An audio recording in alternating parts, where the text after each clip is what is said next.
À Bamako, il n'est pas rare de tomber sur des chantiers qui, pour la plupart, sont des projets d'habitation appartenant à des particuliers. Pourtant, il y a un revers de la médaille derrière ces projets de construction. En effet, certains de ces chantiers peuvent être des repères de bandits ou des lieux d'activité malsaines. Notre reporter Omar Sissoko s'est rendu auprès des autorités compétentes ainsi que la population pour en savoir davantage. Suivons.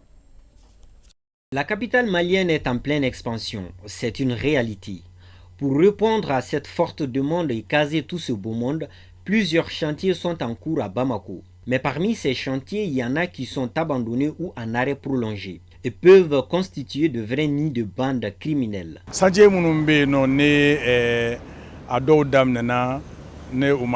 Les maisons inachevées à Bamako qui ne finissent pas peuvent être des lieux de rassemblement de bandits. De plus, d'autres personnes vont même jusqu'à faire du jardinage en leur sein, ce qui n'est pas normal, surtout dans une capitale. Pour certains, les raisons de ces arrêts peuvent s'expliquer par plusieurs facteurs, notamment des blocages financiers. Effectivement, nous constatons plusieurs chantiers qui sont à l'arrêt. Notre souhait est qu'ils finissent tous. Certains chantiers sont en cours depuis plus de 6 ans. Le manque d'argent peut être souvent la cause. S'ils arrivaient à être terminés, ça serait bien puisqu'ils contribueront à l'embellissement de la ville.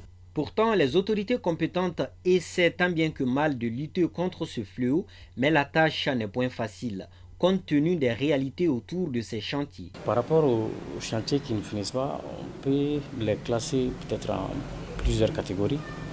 Parce qu'il y a des constructions inachevées, mais totalement abandonnées. Donc on peut les classer dans ces deux fourchettes-là. Nous, on doit avoir toutes les informations par rapport au chantier, que ce soit terminé ou bien non terminé. Donc on doit avoir les informations par rapport à tous ces chantiers.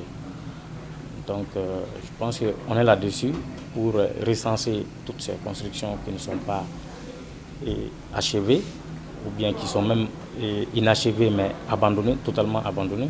Donc on va essayer de travailler dans ce volet-là pour pouvoir réduire l'insécurité. Au niveau des forces de l'ordre, on est bien conscient de la problématique sécuritaire autour de ces chantiers inachevés. C'est pourquoi tout est mis en œuvre pour sécuriser la population et assainir ces endroits qui n'ont pas souvent bonne réputation.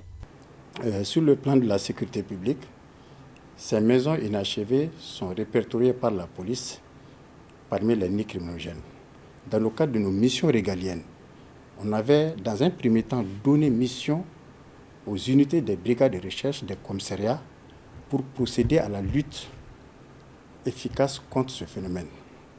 Mais aujourd'hui, avec de nouvelles orientations et des directives données par la hiérarchie, d'autres méthodes ont été envisagées, notamment des patrouilles pédestres de jour comme de nuit, et également des descentes régulières de police qui sont organisées, planifiées et exécutées par l'ensemble des forces de sécurité à travers le district de Bamako. Donc au cours de nos opérations, très généralement, on retrouve des armes, comme ce fut le cas à Irimadjon, dans une maison inachevée. Également, des motos volées y sont dissimulées. Aussi, très souvent, on interpelle les bandits et les receleurs. Il y a même des receleurs qui transforment ces bâtiments inachevés en véritables entreprises où, avec tout ce qu'il faut pour changer les façades des motos et aussi délivrer des factures aux différents acquéreurs de ces biens mal acquis. Je lance un appel à la population, comme elle a toujours collaboré et qu'elle continue à collaborer. C'est dans cette collaboration que nous serons en mesure vraiment d'atteindre les objectifs. En somme, que ce soit la population ou les autorités, la gestion et la présence des maisons et chantiers inachevés restent une équation majeure à gérer. C'est pourquoi la collaboration entre les acteurs que sont les populations, les autorités doit être constante.